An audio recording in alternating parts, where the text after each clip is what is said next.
it's not about like competition. Rather, it is a platform for us to grow and develop together. There are no losers here. Like this debate is not organized like for that competition or those stuff. Like there is no loser here, only winners. And each of you is a champion in your own right. To the representative, we extend our heartfelt thanks for taking the bold step to represent your respective states in this championship. We would also like to express our gratitude to our partners, that is the UTGDA. Definitely, they have been so cooperating since the beginning. Yeah. So, under the leadership of Mr. Bite, for their unwavering support in making this event possible. For the first time, all participants have received, training, and your association played a pivotal role in this success. Yeah, like last week, and even within this week, like that is around Wednesday to Thursday, we were busy, giving trainings where we spend hours to orient students on how this debate works, and even go up to giving them like the wider picture that we might not use here, but they might need in future. Therefore, we will really, thank them for that, for their time and everything. So, okay. So, as we proceed, I want to leave you with a famous quote by Joseph Joubert, which says, "It is better to debate a question without settling it than to settle a question without debating it," which shows like how debating is very important in decision making.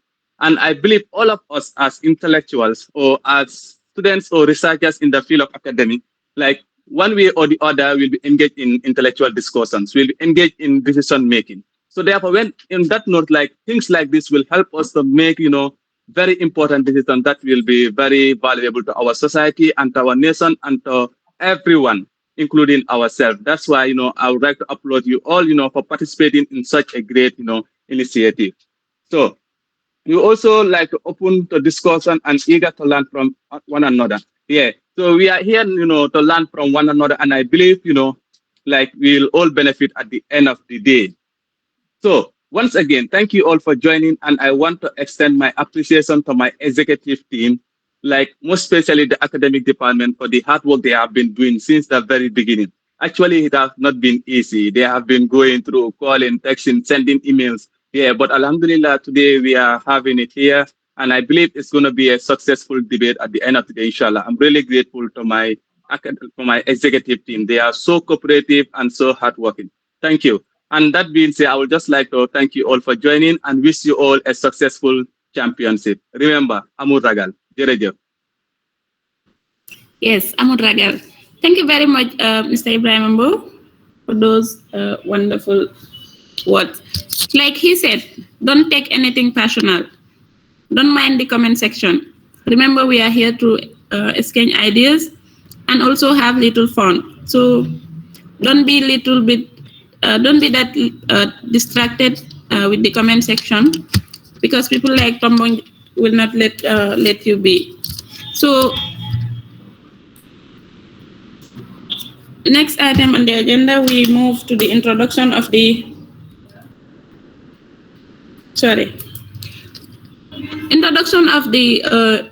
UTG Debate Association.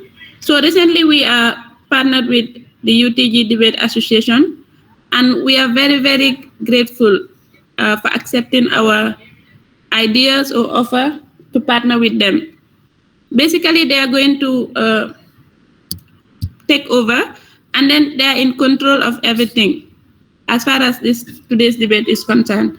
So on that note, I would like to call on Mr. Mamadou Bitey to introduce himself. Mr. Bitey, you are welcome. Thank you very much, Khadija, and thank you very much, Mr. President, for those remarks.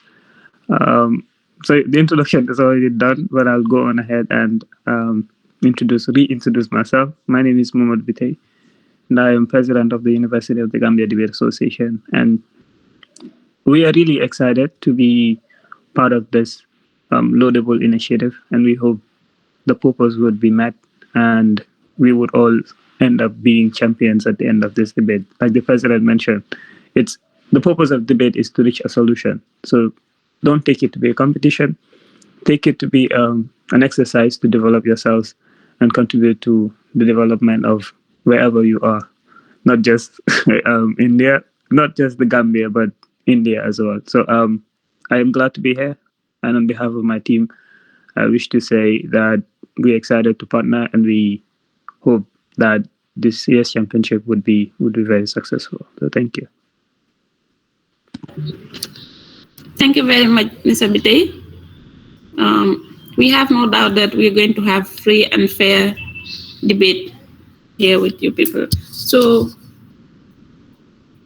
we can have Mr. Algasim Ba from the University of the Gambia to introduce himself. Mr. Algasim, you're welcome.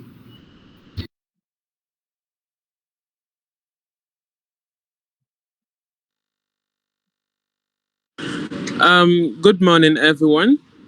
Thank you very much for welcoming us. My name is Algasimba, and I am the IPRO of the University of the Gambia Debate Association. And we are glad to be here, and we expect a very successful debate. Thank you very much. Khadija, Yes. sorry, I would like to request if they can be turning their cameras so that people can be seeing them. And to the debaters also, when debating, like let them turn on their cameras. It's just a pledge.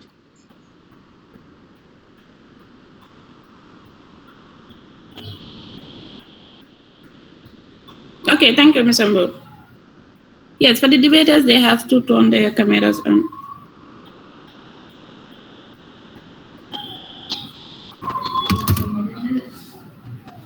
Okay, thank you very much, Mr. Algasimba.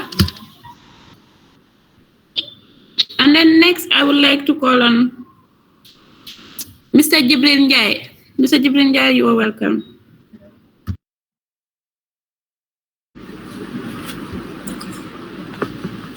Good morning to you all. I am Jibril Njai, and I'm former president of the University of the Gambia Debate Association, and I'll be serving as one of the judges here.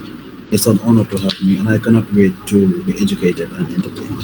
Thank you very much. Wow. Thank you very much, Mr. Njai. Guys, as you can see, we have debaters with us, so I know it is not going to be easy today. I can't wait to, Mr. Njai. So next, we move straight to the starting of the debate. But before then, I would like to hand over to the debate association, and then they will, like I said earlier, they are going to control everything. They'll be in charge. So, Mr. Bitey and your team, the floor is yours. Thank you very much. I wish you all the best. Thank you very much, Khadija, for that. So I'll just go on straight to again repeat the criteria that we'll be looking at as judges. So I've explained this during the training, but I want to remind the audience, since they were not part of the training, what criteria we'll be looking at to grade the debaters. So first, we'll be looking at the content, and it's the most important. It's 10 marks. So conciseness, which is time consciousness, how well you're able to manage the little time that you have. So again, the time is 7 minutes. So 7 minutes, the under-debating and the over-debating should be put into consideration by the debaters. So the conciseness is 5 marks, rebuttals is 7.5 marks. And I've emphasized what rebuttals is and what the refutation is. So voice is 5 marks, logical presentation is 7.5 marks, expression is 5 marks, grammar is 5 marks, and POI is 5 marks. So with the POIs, we've explained what the POI is, but it's online. So when you're debating, please be looking at your screen, because they may ask, somebody may raise his hand. The debaters, the audience, please do not raise your hands. The debater from the opposition bench or from the opposite bench may raise their hands to request for POI. So when you're debating, be looking at the screen so you know that someone's hand is raised for POI. So yes, those are the things that we'll be looking at as judges. So and I believe we are set. Al-Ghasim, I'll allow you to moderate the debate. So we are now in your hands. Thank you.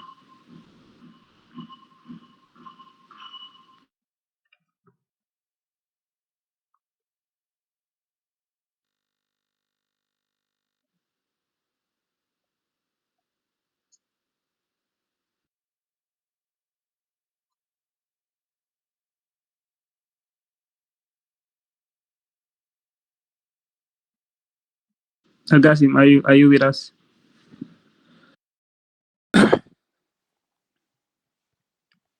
Please. Yes, please. Okay. Over to you now.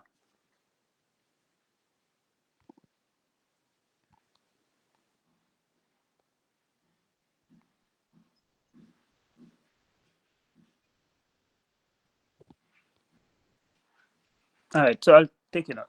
Probably Algasim is busy or struggling with network. So the motion before this house is: this house believes that Jammeh should be granted amnesty. This house believes that Jammeh should be granted amnesty. And the state that is going in for the motion, I am sorry, I may pronounce your state wrongly because I am not really used to this, is Hayana. And Hayana is going in for the motion. Haryana. Oh, Haryana is in for the motion. And Khadija, please help pronounce the other name. I do not want to be beating after the debate. Right, let me see. Yeah. Try pronouncing it. Let me see. Pardon?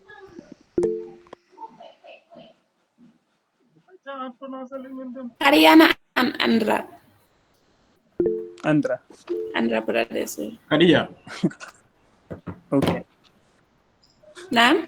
I think we are going by Maharashtra versus Delhi in the first round. No. They're in control, so they decide. Oh. Because we did not agree on anything. All right. Okay. Thank you. Yeah. So if the house is set, can we hear from the Prime Minister?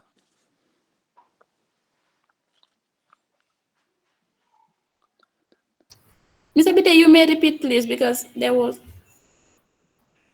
Yes, I was saying if the house is set, we can hear from the first speaker. That is the Prime Minister. Yes, please.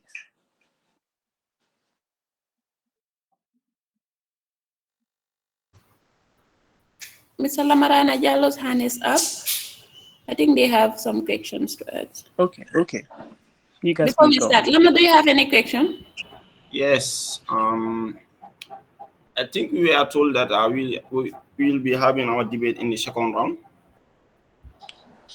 So Who said that? Actually, that should not be an issue. it's We can okay. start Yeah, we can Delhi. start with Maharashtra and Delhi. If they are set, then later you can come in. okay. Yeah, thank you very much, Mr. Lamarana Jallo. Yes, please. All right, then we start with Maharashtra. Yeah? Maharashtra versus Delhi. So can we please hear from the first speaker from Maharashtra?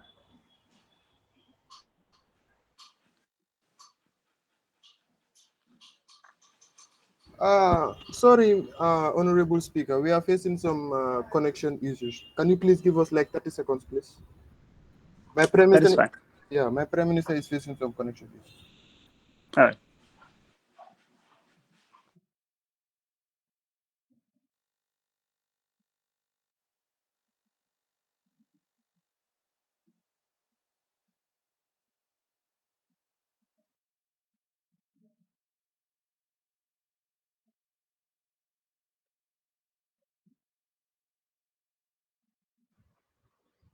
Okay. As citizens of a nation, our voices must echo in the halls of power, no matter where we find ourselves. To be silent is to forfeit our stake in the future we want to build. Honorable Speaker, esteemed members of the opposition, and distinguished guests present today, as the Prime Minister, it is an honor to stand before you in this important debate. Honorable Speaker, before going further, I would like to give you the structure of my debate. Firstly, I will give you an introduction to the motion and its relevance. Then I will give my points, after which I will summarize and then conclude.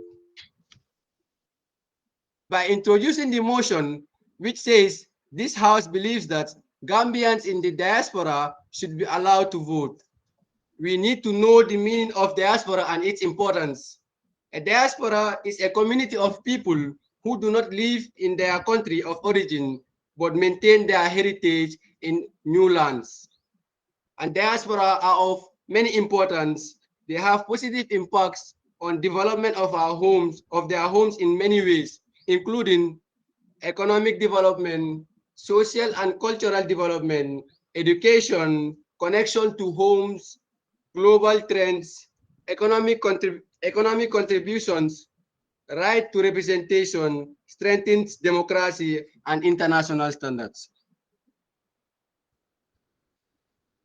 A vote is a formal expression of choice on election or decision-making process, reflecting in individuals' preferences for a candidate. When we talk of allowed, it means permitted or granted the right to do something.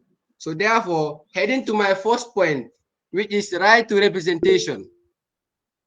This ensures that all citizens, including those in the diaspora, can participate in governance, in governance and decision-making process. It recognizes individual maintains a stake in nations' issues regardless of their location, promoting inclusivity in the political system. Many Gambians living abroad still have a vested interest in the political and social landscape of their home country. Allowing them to vote ensures that their voices and concerns represents in the national decision making. However, we can now explore on how Gambians in the diaspora strengthens our democracy. Simply, democracy means rule by the people, or we can say a way of governing which depends on the will of the people. By confronting the fundamental principles of democracy, every citizen deserves a voice irrespective of their geographical location. The Gambian diaspora is not just a distant group, but they are an integral part of our national identity, contributing significantly to our economy and cultural heritage. Therefore, empowering the diaspora to vote reinforces democratic values and promotes a more engaged citizenry. Having discussed how diaspora voting strengthens our democracy, it is essential to recognize that this practice also aligns Gambians with international standards. These international standards advocates for voting rights to include citizens living abroad, promoting inclusivity democracy. Countries like Canada, France, and Australia have laws enabling diaspora voting, highlighting the significance of involving expatriates and reinforcing their rights to participate in governance from anywhere in the world.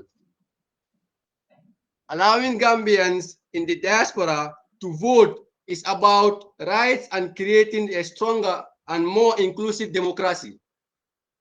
It acknowledges the diaspora's contributions. It acknowledges the diaspora's contributions. Okay.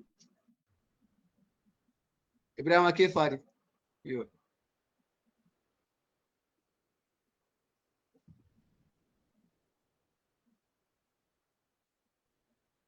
Someone raised their hand.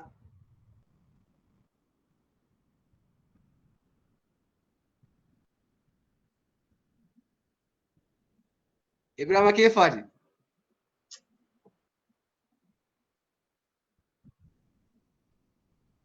Okay, going back to international standards. This advocates for voting rights to include citizens living abroad, promoting inclusivity in the democracy. Countries like Canada, France, and Australia have laws enabling diaspora voting, highlighting the significance of involving expatriates and reinforcing their rights to participate in governance from anywhere in the world. Allowing Gambians in the diaspora to vote is about rights and creating a stronger and more inclusive democracy. It acknowledges the diaspora's contribution to political engagement and aligns Gambians with global standards.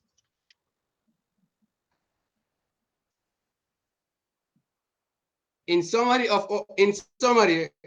would like to say allowing Gambians in the diaspora to vote is about rights and creating a stronger and more inclusive democracy. It acknowledges diaspora's contribution, boosts political engagement, and aligns Gambians with global standards. In conclusion, I urge you to support this motion. Allowing Gambians in the diaspora to vote honors democracy and inclusivity, empowering our citizens to shape the future of our nation, no matter where they live. Thank you.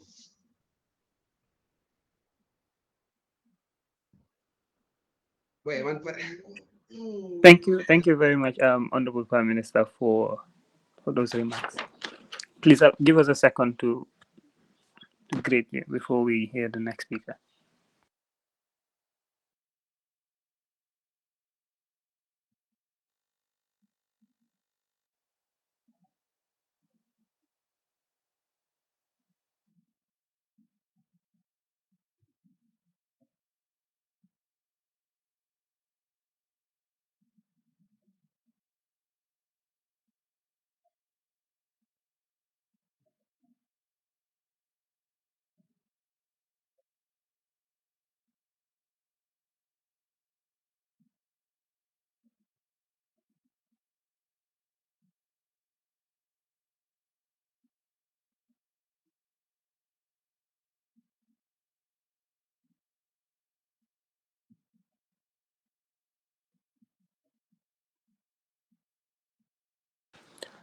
Thank you very much, Honorable Prime Minister, for those deliberations.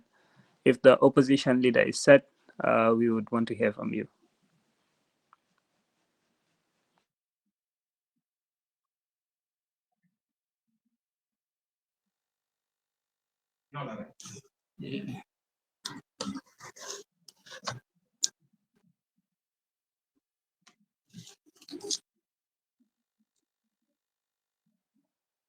Mr. James Former said, and I quote, "What do we do here? We do what we have to do and do what we want to do." Greetings, Mr. Honorable Speaker, panel of judges, respected opponents, ladies and gentlemen, audience, and all protocol duly observed. My name is Momodu Lamin Brede, representing the vibrant state of Delhi. Where are my opposition members? Mr. Honorable Speaker, before going further, I would like to state the motion. This House believes that Gambians in the diaspora should be allowed to vote. Mr. Honorable Speaker, let me set or lay down my structure of the debate before extending my helping hand to my opponents. First, definition of key terms. Rebutting, they are baseless, untruth, unfounded, unsupported, unproven, and as well as they are unjustified points. I would like to give out points for arguments, summarize, and conclude as well. First, according to the Cambridge Dictionary, it states that voting is the activity of choosing someone or something in an election. Let's talk about what is diaspora. Diaspora here means the Gambians who are living abroad or outside the Gambia with little or no information about the current affairs. In the reputation, the government, the government mentions of development. Mr. Honorable Speaker, believe me, when I talk about development, advocating for development, national development is far different from participating in domestic politics, where policies are structured in a way that affect the people residing in the country, not about the people outside the country. Mr. Honorable Speaker, limited understanding of local issues. Mr. Honorable Speaker, the Gambians living in diaspora may not have clear clues about local issues, social dynamics, and even political challenges. Their views could be different from the realities that the residents of the countries are facing. Mr. Honorable Speaker, let me reference to the Philippines. In the year 2016, the Philippines election shows that many of their diasporas lack awareness of local issues which affect their voting decisions. Mr. Honorable Speaker, my opponents mentions of economic contributions. Economic contributions is valued, but those who don't experience the same public services, policies as the residents who are residing in the country cannot have any say in their political decisions. And at the end, the results are to be faced by the people residing in the country, not the people who are living in abroad. Mr. Honorable Speaker, I would like to give my point of logical challenges. Organizing elections for diasporas present logical difficulties and costs. To ensure fair and transparent elections outside the country can be complex. To ensure secure and fair voting is not possible within the diasporas. Mr. Honorable Speaker, let me take us back to the 2021 elections, where after the count of votes, there were these political parties which gathered and said the election was based on fraud. What will happen if diasporas are allowed to vote in the country? Mr. Honorable Speaker, there is a big question mark that my opponents have to answer. Mr. Honorable Speaker, talking about voters card registrations, navigating voters card registration can be difficult and as well as vulnerable to incapable persons residing outside the country. Mr. Honorable Speaker, let us talk about the procedures of acquiring voters cards during elections. Is far more complicated is far more complicated in the country, talk less of imposing it to those living outside. Mr. Honorable Speaker,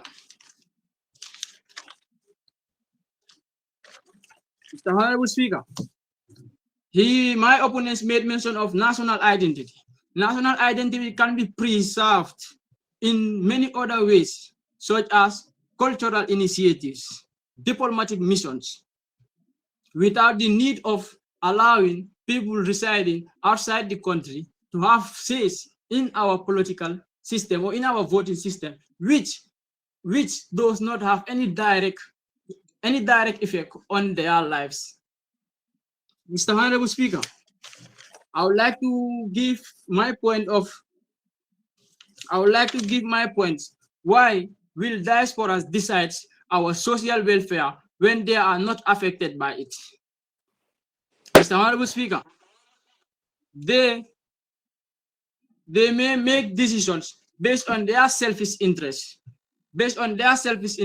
neglecting the interests of the poor Gambians residing in the country. Someone sums it up.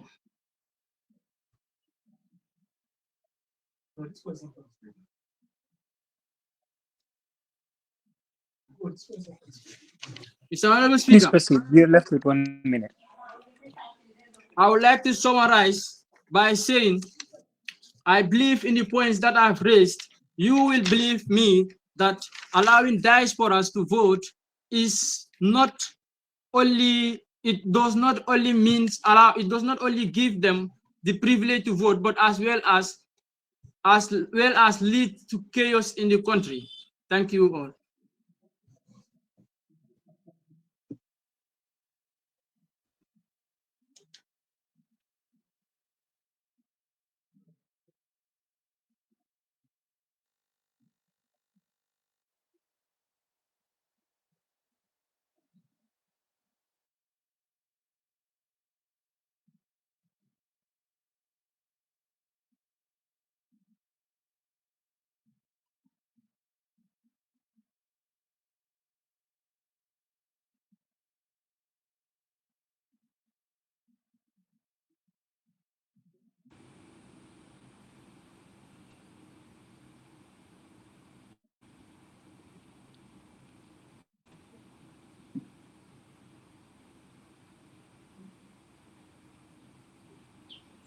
Thank you very much, Honorable Opposition Leader, for those elaborate points.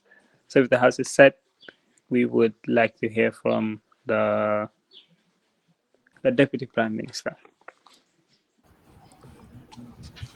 No one can be truly free while others are oppressed. By Desmond Tutu. In a democracy, every voice matters. Empowering our diaspora to vote is empowering our future. Ladies and gentlemen, adjudicators, honorable speaker, and the opposition bench. As the Deputy Prime Minister, it is my distinct honor to stand before you today and further expound upon the robust and compelling case presented by the Prime Minister. My role is to solidify the stance and address the concerns of the potential weaknesses that may arise during this debate. Our motion today holds profound significance, impacting not only our present but shaping the future we aspire to achieve. I am here to delve deeper into our arguments, providing with additional insights and reinforcing credibility, necessity of our position. Honorable Speaker, before I proceed, I would like to give the outline of my debate. First, I will straighten the points of the Prime Minister, then I will debunk the points of the opposition bench, then I will give my points, then I summarize, and in summary, I conclude. Honorable Speaker, our Prime Minister mentioned representation. First point was representation. Representation is very important as people in the diaspora represent the Gambia in a way that even the people in the Gambia don't represent the Gambia that way. Referencing from July 4th, the Americans used to collaborate to Atalanta and celebrate independence, the American independence, which shows that Gambians are in support and they are having peace in that country. In India, during the independence of the Gambia, India celebrates Gambians' independence every year, which is, and we the people in the Indians are representing the Gambia. They are representing the state. They are putting our flag up. If you go to the Association of Turkey, they are doing the same thing when the independence of the Gambia commenced. Same with people in Malaysia. So, Honorable Speaker, when the opposition bench talk about representation, the Gambia in the diaspora are representing the Gambia in all the ways they can. Well, moving to report the points of my opposition bench. First, our opposition bench talk about development and economic contributions. Development. Do you know how many people in the diaspora are developing the Gambia right now? If you go to the Gambia, most of the development are done by the people in the diaspora. Back in 2016, when the current Fatu network called Fatu Show was not present in the Gambia, he was in the diaspora and played very important role in the election to remove our former president, Dr. Yaya AJJ Jammeh. We could not do that if we did not have some people like her. Now he is having a big TV station in the Gambia, and he was from the diaspora. So development, when it comes to development, the people in the diaspora are playing a very important role when it comes to development. Secondly, you said it is not possible. You said, and I quote, it is not possible to conduct election in the diaspora. You are very wrong, opposition leader. You cannot say that it is not possible to conduct elections in the diaspora. While countries like Canada, countries like other Turkey, they are doing it. They are doing it for their citizens. They are organizing elections for the citizens who are in the diaspora. So you cannot just come here and quote and tell me that it is impossible. Secondly, you said it is difficult. Yeah, every election is difficult, not only in the Gambia, but we want change. We want to evolve. When we brought this motion forward, it's about change. We want to evolve. So this ballot boxing we are doing in the Gambia, obviously it cannot happen in the diaspora. There is another way of voting, like paper voting. We can do that. So we are evolving. So moving to my own points, Honorable Speaker, connection to home. My first point, connection to home. The diaspora often maintains strong ties with their home country through family, culture, economic contribution. So in December, you have seen that many people in the diaspora come to Gambia to embrace culture and be with their family. So you cannot tell me that those people are not contributing to their home, because they are coming back every year to join their family and celebrate events like Christmas and New Year's. So those people are promoting culture. Secondly, global trends. Many countries around the world, like I have said, Canada and the Turkish, have embraced voting rights for their citizens living abroad, reflecting a growing recognition of the importance of diaspora communities in national affairs. Moving to my third point, Economic contributions. Gambians in the diaspora contribute significantly to the country's economy through remittances and investments. Allowing them to vote can help shape policies that affect their contributions and improve conditions to their home country. You said, opposition leader, you said that the Gambians in the diaspora are not affected. Well, if they are not affected directly, they are affected indirectly. Because the Gambians in the diaspora, there are over 200,000 Gambians in the diaspora. Over 200,000.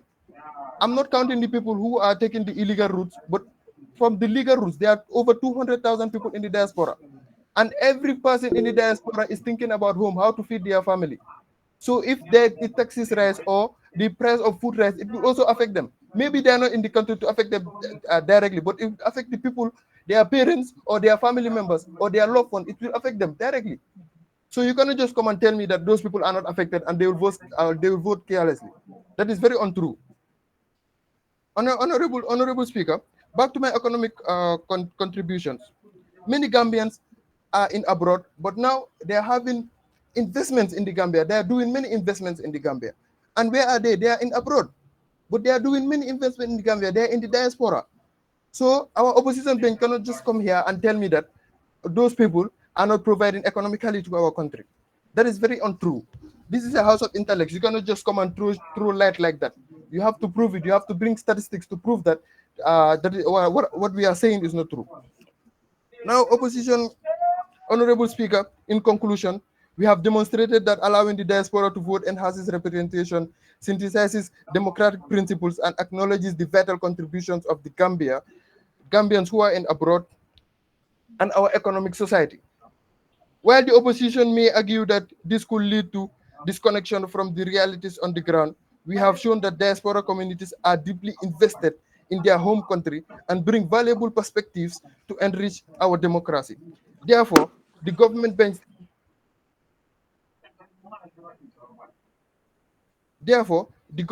stand firm on the grounds that the people in the diaspora should be allowed to vote.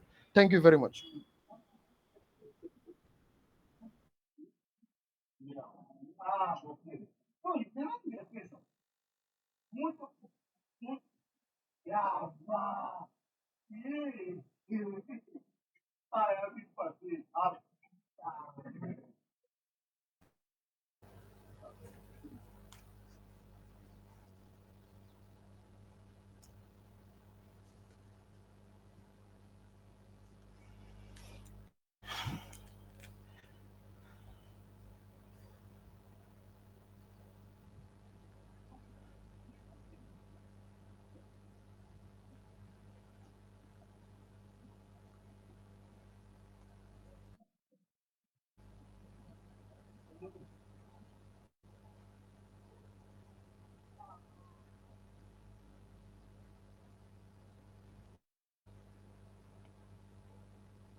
Okay.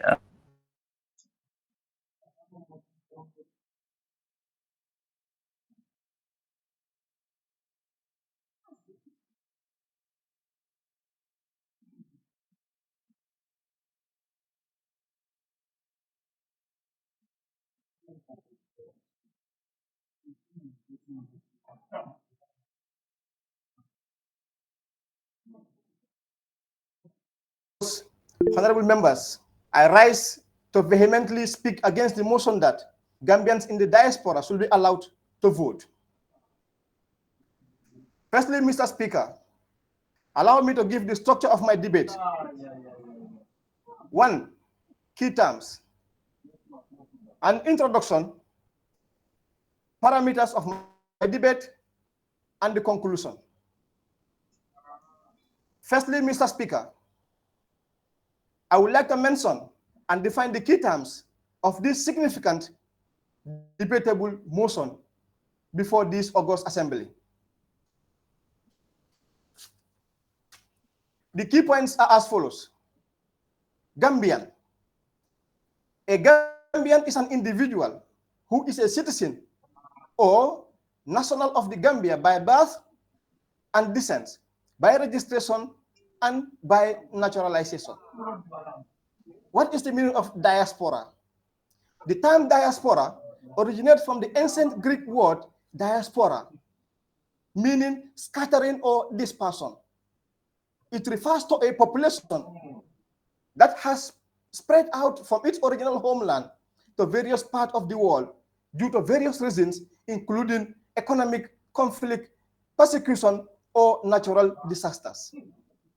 Being in the diaspora involves living away from one's ancestral homeland while maintaining what cultural ties and navigating life within a different societal context. What is vote? To vote means to express or signifies one's choice, opinions, or will on a particular matter, typically through a recognized method such as casting a ballot.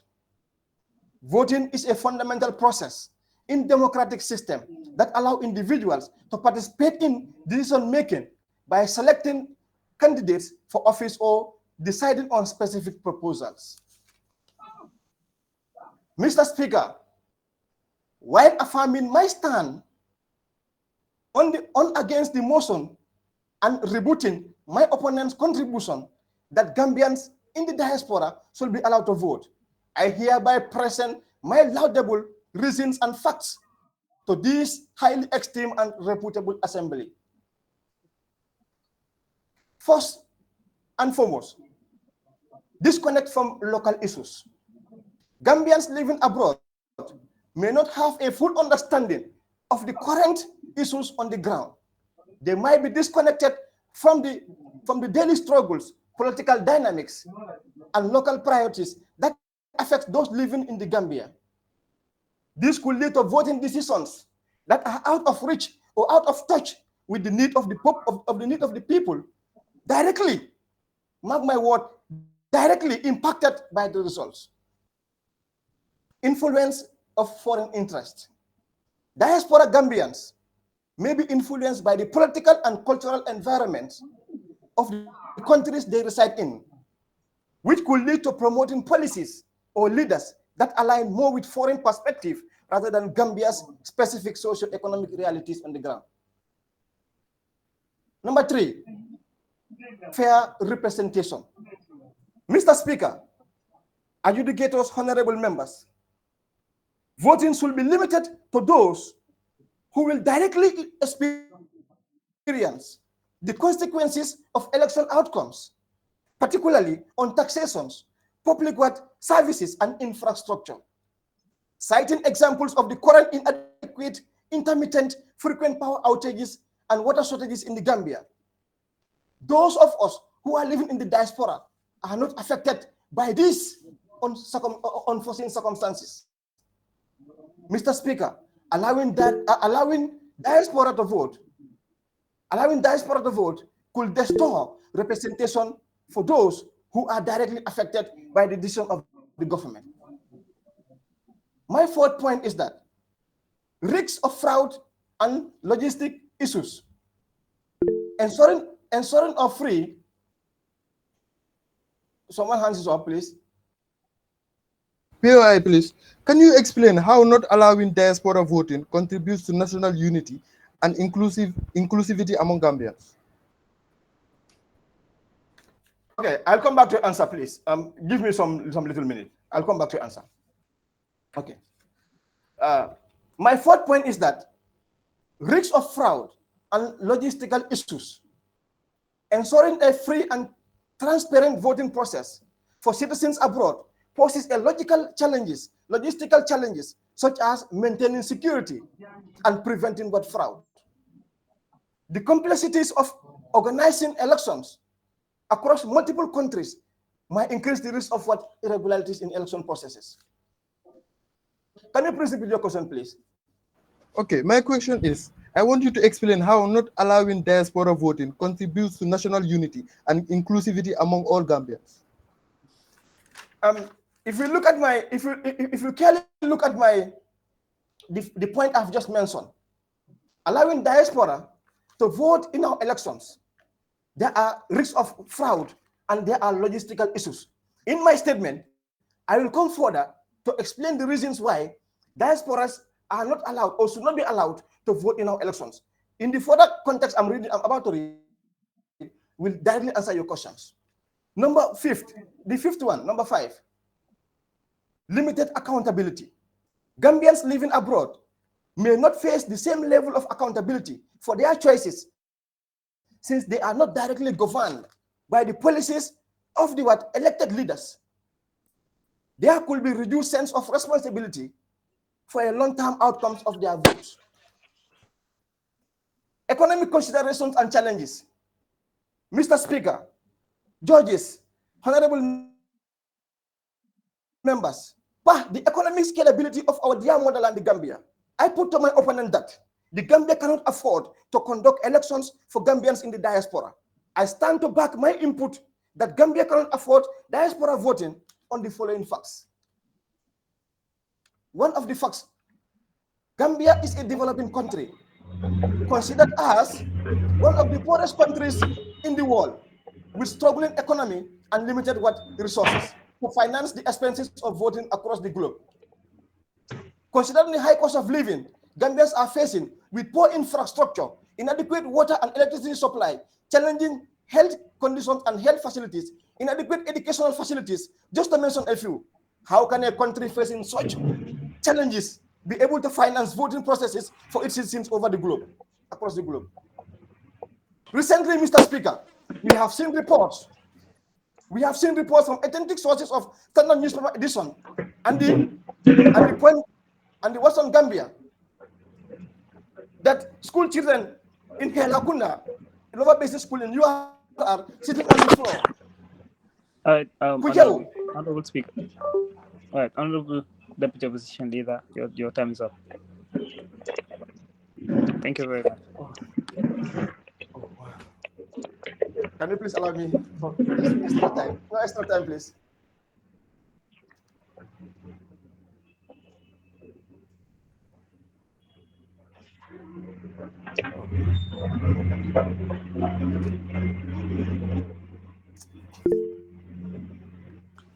Honorable Deputy Opposition Leader, that will be at the detriment of you losing marks. So I'll advise we just leave it at that. Thank you.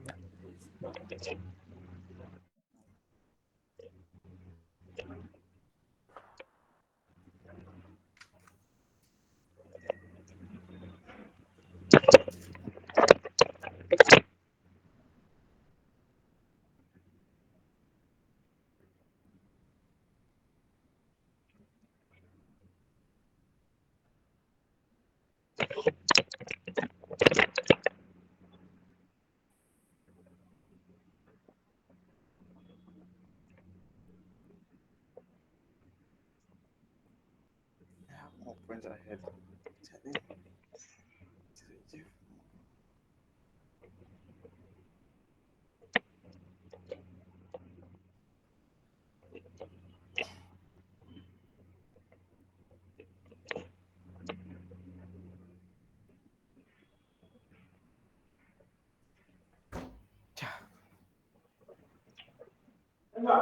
Honorable Kajira. Yes, this is what I'm coming to clean. They came to fix this AC. So you see, yeah, now it's better. I'm listening to a debate. Are you listening? Sorry, the business mind. Can you please mute your mic? Yeah, there.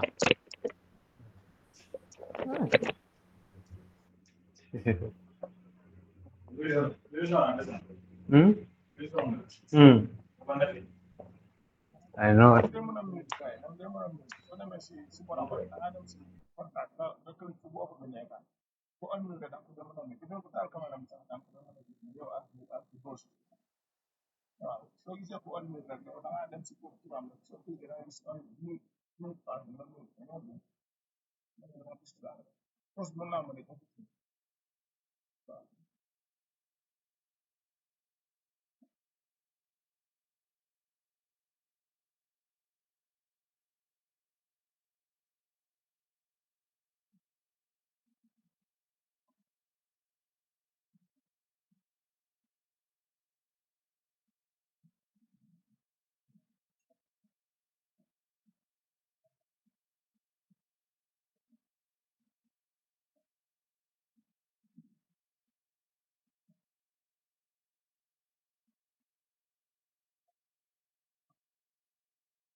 Okay, so that brings us to the end of this debate. It was really interesting. I got to learn a lot and see different perspectives. Different perspectives were triggered. So I'll please plead that you allow the judges to do the accumulation of the points, maybe in less than 3 minutes or so before we get to the announcement. But before that, I can we okay, maybe we can open the floor for just two people very briefly, one from one state and the other from the other. So whatever you guys say would not reflect or affect the results of the debate. So it's just you expressing your thoughts as far as the motion is concerned, while you give the judges time to do the accumulation of the points. So I see Yeah, Babakar's hand was up. So we hear from Babakar. Hello. Good afternoon to you guys there. I think it's good evening to you guys. Well, the debate is okay, to be honest, and I really enjoy the debate between Delhi and Maharashtra. But for the fact is that I think the next debater should try and just not to read from paper, because news reading, it doesn't help us. It's just like to teach people how to report online, how to defend yourself online, why you should not be reading on paper. Because since primary school till grade 12 to university, we are doing paper reading, and which is not encouraging, to be honest, as we are university students. So I would urge the next people not to read from papers as the Delhi people are doing. I don't know whether they ask them to do it, but which is not encouraging, because this is where we have to learn how to defend ourselves in time of parliament meetings. Or because some of you here, you are very good, because if you come back to Gambia, you might find yourself in National Assembly. So it's just about training yourself. So I will request the Delhi people to at least send the information to other states, not to read from papers like news reading. So that is my suggestion to this debate.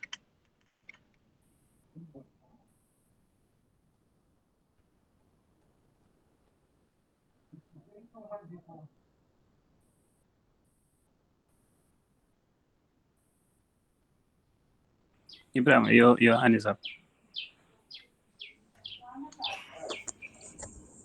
Yes. Assalamu alaikum to you all. Good evening.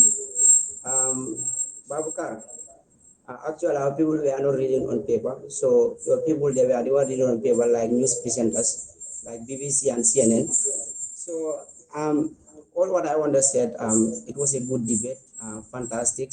All the points were valid. So um, I'm willing to witness the other part of the debate. Definitely, I've learned a lot from the people of Delhi as well as the people of Maharashtra.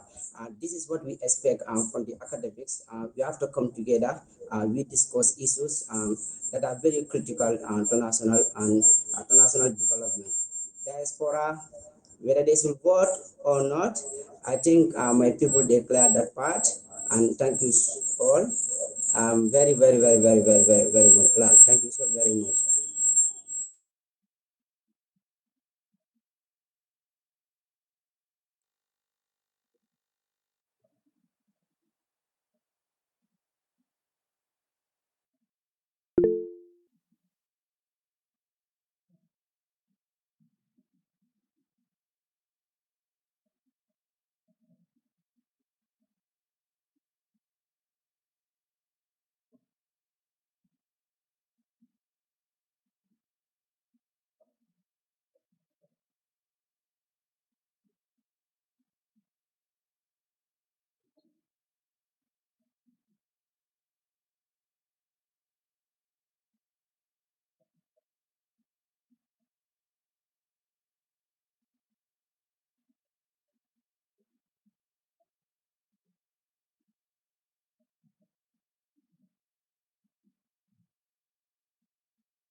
Okay, Musa, you have the floor.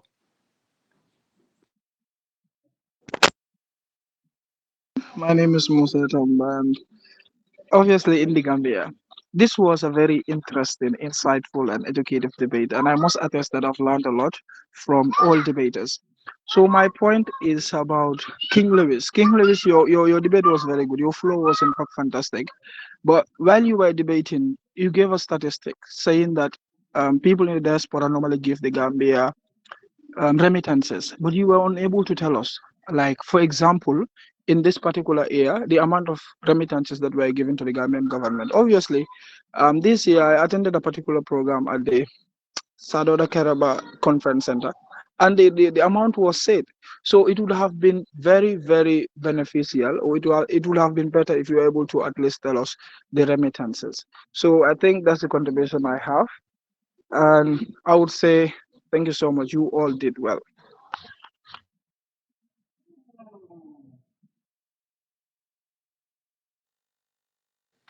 Thank you very much, Musa. I believe those are the only contributions that, or those are the only people that have indicated that they have some things to share.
Mr. Bite,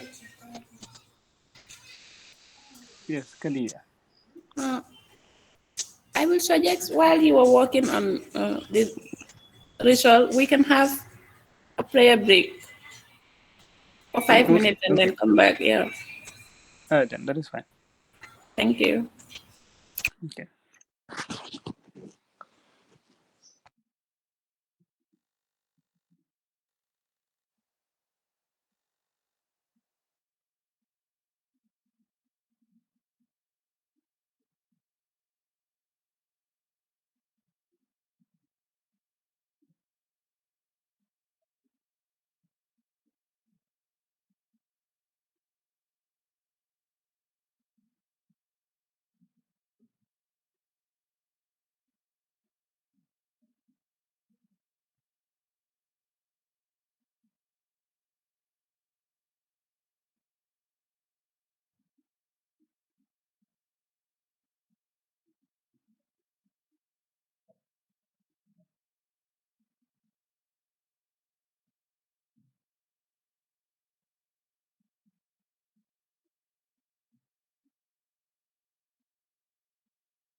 Let's fix this.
Extended break.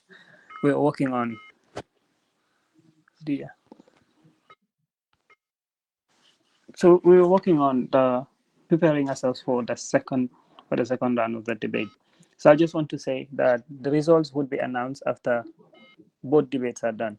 So the first one is done. Now we would move on to the second. Khadija, you may please help with. Oh, Khadija is not here, but